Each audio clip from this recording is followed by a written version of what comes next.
계속되는 무더위 속에 어젯밤에는 서울에도 열대야 현상이 나타났습니다. 한승구 기자가 보도합니다.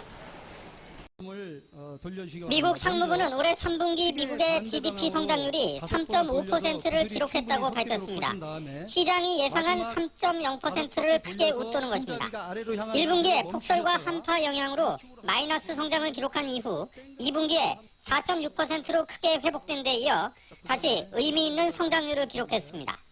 세계 경제의 저성장 우려 속에도 미국 경제는 견조한 회복세를 이어가고 있음을 재확인했습니다. 제가 좀 높은 걸 좋아해서 언니한테 좀만 높게 달라고 했어요. 미국은 전분기보다 수출이 11% 늘어난 반면 국제 유가 하락과 미국 내 셰일가스 생산 증가로 수입은 1.7% 줄어들어 무역 분야에서 큰 이익을 냈습니다. 2분기보다 가계 소비 지출이 다소 둔화한 것으로 나타났지만 연말 소매 특수가 예상되는 4분기의 기대가 커지고 있습니다.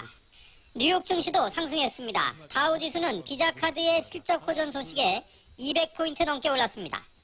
유럽 증시도 유럽중앙은행의 추가 경기부양책 기대감으로 상승 마감됐습니다.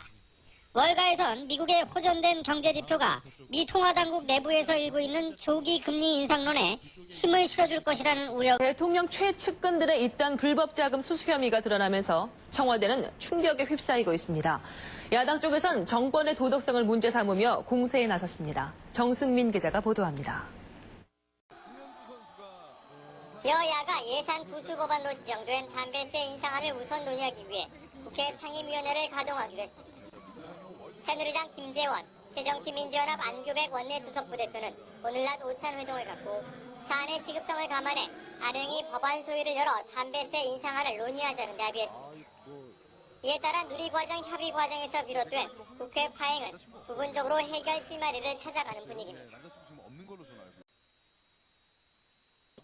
야당은 그동안 5,200여억 원 지원 합의를 여당이 번복했다는 입장이었던 반면에 여당은 구체적인 액수는 예결위에서 추후 논의하기로 했다고 맞서왔습니다.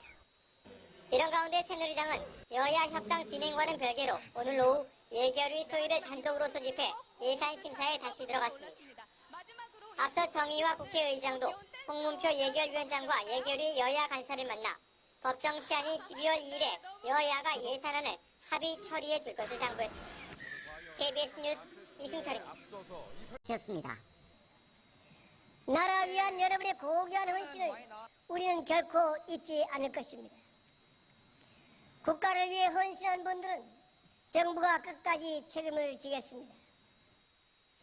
이 대통령은 국가를 위한 희생이 정당하게 보상받고 정신적 귀감으로 존경받는 사회를 실현하기 위한 것이라고 설명하면서 국가보훈발전 기본계획을 통해 보훈 대상자와 그 가족 그리고 유공자들에 대한 보상을 강화하고 내실을 다지겠다고 밝혔습니다.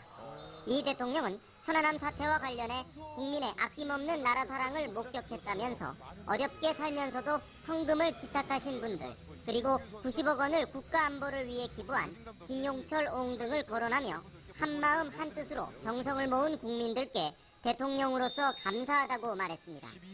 산부 요인과 정당 대표, 국무위원, 전몰 군경 및 독립유공자 유족, 학생, 시민 등 5,500여 명이 참석한 가운데 거행된 오늘 추념식엔 제2연평해전에서 전사한 고 윤영아 소령의 부모와 천안함 전사자 유족 대표 5명, 고 한준호 준이 배우자 등도 참석했습니다.